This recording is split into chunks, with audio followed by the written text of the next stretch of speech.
नमस्कार नीलिमा किचन को आपण मानको अनेक अनेक स्वागत। आज मु आपण मानको सहित शेयर करी मसला पूरी देखा जेतिकी लोभनीय खाइबा बहुत सुंदर टेस्टी आ तैयारी करबा एकदम सहज। तेबे भिडियोटी को स्किप न करी प्रथम रु शेष पर्यंत देखंतु। आशा करुछि भिडियोटी आपण मानको बहुत पसंद आसीबो। तेबे चलंतु ना आ डेरी करबानी आरंभ करबा आज रे मजेदार मसला पूरी रेसिपी। ये देखो मु गोटे थाली रे 2 कप नहीं मैदा एवं देदेबा स्वाद अनुसार लुण लुणटा को भल भाव टिके मिसई नबा। एबे मिश्रणटा भी रेडी हो गलानी। एबे आधर देदेबा 3 टेबल स्पून डालडा घीटा पकेबा द्वारा पूरीटा टिके खास्ता बनिबो। एबे भल भाव मयन देदेबा एभली भाव घसी घसी टिके मयनटा देदेबी। एबे देखंतु मुठा कलारू हल्का टिके मुठा हो जाउची।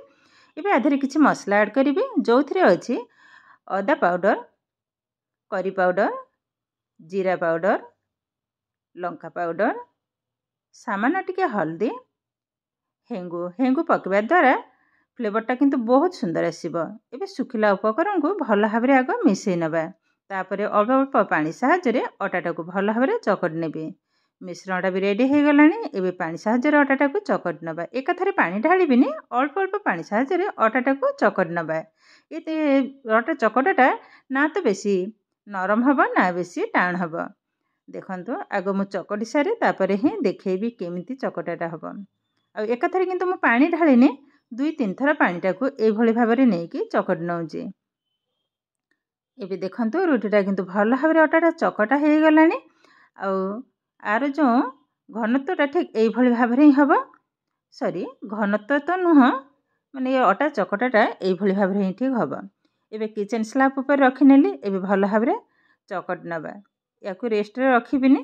तो ए भली भाबरे आगो गोल गोल करी काटी नेबी। तापर बेली नबा सुखिला मैदा साहाय्य रे बेली नेबी। जेतेटा संभव पतला करी बेलिया को चेष्टा करिवे। देखंतु भल भाबरे किंतु बेलिया को हबो। आ जेते पतला हबो पूरीटा किंतु सेते ही खास्ता बनिबो। भल भाबरे बेली नउची। देखंतु ठीक ए भली भाबरे ही हबो। तो ये भाव में सब जाक रुटी को आग बेली सारी एबे रखिनेली गोटे ऊपर हल्का टिके सुखिला मैदा को लगे नेली। एबे आउ गोटे रुटी को ऊपर रखी नबा भल भाव टिके साइज कर नेली। एबे मझिरे रखी नबा गोटे पानपत्र। आज पूरीटा ए पानपत्र शेप रे ही तैयारी करिवे। एबे गोटे छुरी साहाय्य साइड रु ए भली भाव में काटी नबा। हल्का हाथ रे बेसी चापिबिनी नहले जॉइंट हो जिवो। देखंतु ए भली भाव में चारिकड़ा जाक पान सेप रो काट नेबी। बेस पानटा को उठे नबा और साइड रु बाहर कर नेबी। देखंतु केते गोटे सुंदर डिजाइन हे गलानी।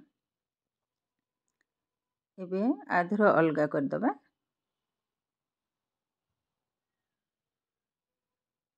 बाहर जीव आराम से किछि असुविधा नहीं।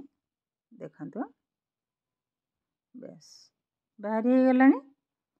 तो ये भाव में आउ गोटे मु तैयारी करी देखौछि। समान दीटा रखिले मझिरे किंतु सुखिला मैदा मु देइछि। तापर ए भली भाव में काटि नबा। बस ये भी कटा हो गलानी। तो ये भली भाव में किंतु सब जाक आग काटि नेबी। तापर तैयारी करिवे। काटि सारला पर ए भली भाव में बाहर कर नेबी। एबे तैयारी करिबा गोटे रखिले। एबे साइड ए भली भाव में पानी लगे नेबी केवल साइड रे। देखंतु मझिरे हल्का टिके मैदा को लगे नबा। ए साइड टिके दे देबी उल्टे नेबी टिके पटको। एबे एपटे गोटे पाइप को मैं दे देबी। बेस एबे आउ गोटे रुटी को ऊपर रखि नबा।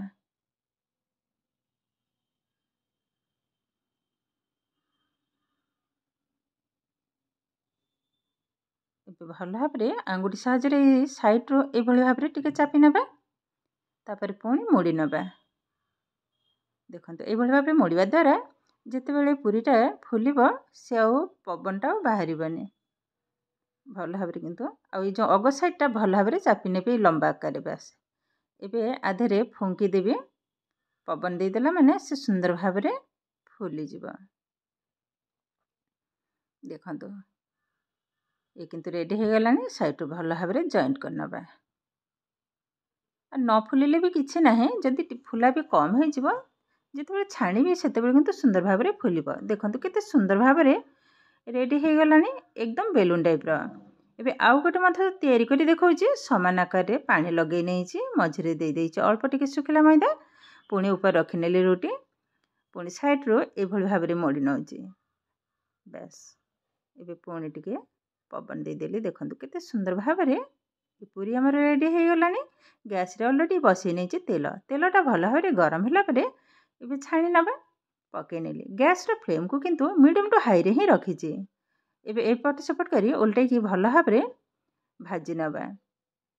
देखंतु केते सुंदर भाव में किंतु फुलुची एकदम बेलून टाइप रो फुली ताको उल्टेले भी उल्टोनी एते सुंदर भाव में फुलुची। और देखिबा किंतु बहुत सुंदर माने देखिबा को एतेटा सुंदर पिला माने किंतु बहुत माने आराम रे मथा खाई परिबे और देखिले भी से माने बहुत खुशी हो जिवे। ए हेई गलानी एबे यहाँ को बाहर कर नबा। देखंतु केतेटा सुंदर बनीची कलरटा भी बहुत सुंदर आसुची।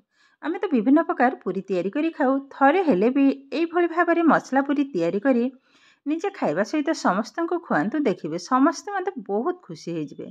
तो एई भली भाव में किंतु मु सब जाक तेल रो छाणी आनिबे और केतेटा सुंदर आर बास्नाटे मते बहुत सुंदर। ए पूरी खाइबा को किछि भी दरकार पड़िबने केवल टिके जदि घुगनी हो पतला पतला ताहले आउ किछि लागिबनी। एदरे सब मसला पड़ी आ फ्लेवरटा भी मतलब बहुत सुंदर।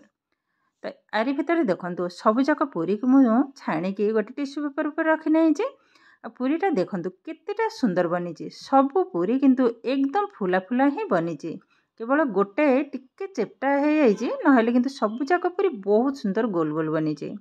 आ देखिबा को देखंतु केतेटा लोभनीय बहुत सुंदर बनीची। तार शेपटा देखंतु पूरा एकदम पानपत्र भली। एबे गोटे थाली को उठाई नबा।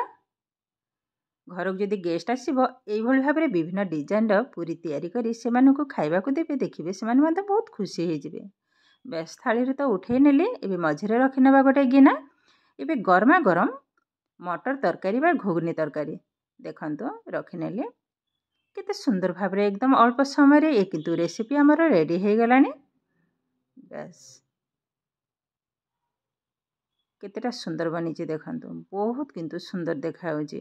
तो ये किंतु हमर प्रस्तुत हो गला आजिर मसला दिया पूरी रेसिपी। आजिर भिडियोटी आपण मानकु केमिति लागिला कमेंट करबा को जमा भी भूलिबेनी।